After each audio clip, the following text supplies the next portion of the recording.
By the time the verdict was read, she was already shaking, not because she didn't understand what was happening, but because she knew it was wrong.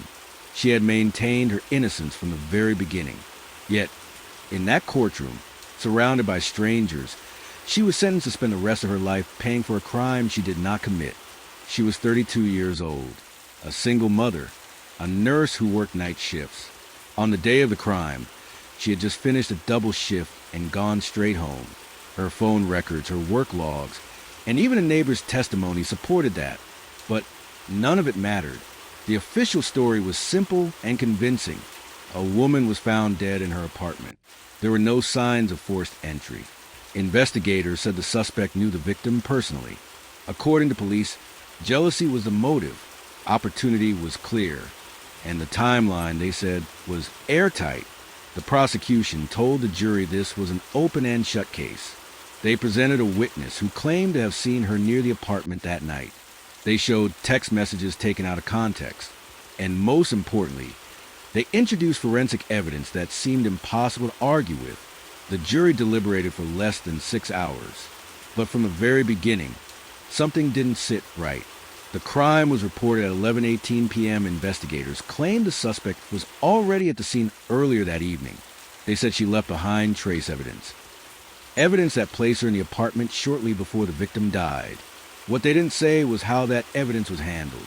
During the trial, the defense repeatedly asked for the full forensic report.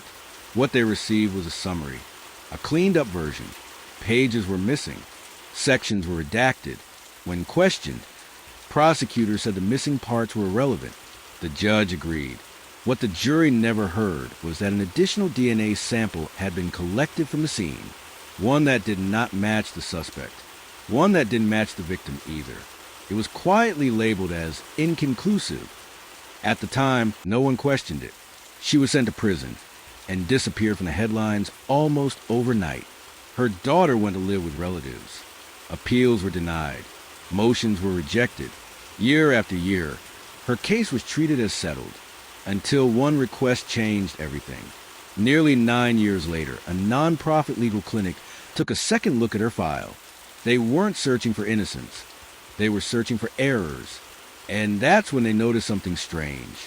The chain of custody log didn't match the evidence list. According to the logs, an additional evidence bag had been checked into storage on the night of crime. But that bag wasn't listed in the official trial exhibits. It had a label, a barcode, and no explanation. When the clinic requested access to it, the response was delayed, then denied, then delayed again. Eventually, a court order forced the evidence to be released. Inside the bag was a swab, properly sealed, never tested. When it was finally analyzed, the result was clear.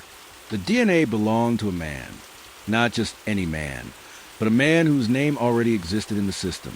He had been questioned briefly during the original investigation and then dismissed. No follow-up, no alibi check, no forensic comparison. The reason? Because his name was never supposed to come back. As investigators dug deeper, they uncovered emails that had never been disclosed to the defense. Internal communications between detectives and prosecutors discussing the DNA sample. One message stood out. This will complicate the case. Another followed. We don't need this. The evidence that could have freed her wasn't lost. It wasn't overlooked. It wasn't misfiled. It was deliberately ignored. The man whose DNA was found at the scene had a violent criminal history. He lived in the same building. He had been reported by multiple neighbors for aggressive behavior. And on the night of the murder, his phone placed him inside the apartment complex. All of this was known. None of it was shared with the jury. When the case returned to court, the prosecution didn't deny the existence of the evidence. They argued that it wouldn't have changed the outcome. The judge disagreed. After 11 years behind bars, her conviction was overturned. She walked out of prison older, quieter, and deeply changed. Her daughter was grown. The life she once had was gone. No prosecutor was disciplined. No detective was charged. The man whose DNA was found was never tried for murder. The case was quietly closed again, this time without a verdict. The system acknowledged a mistake, but never admitted intent. And that's the most disturbing part. Because this wasn't a failure of justice. It was a choice. If evidence can be hidden once, it can be hidden again. And the question we're left with isn't whether she was innocent. It's how many others are still waiting for the truth, locked away, while the evidence that could free them sits sealed, silent, and deliberately ignored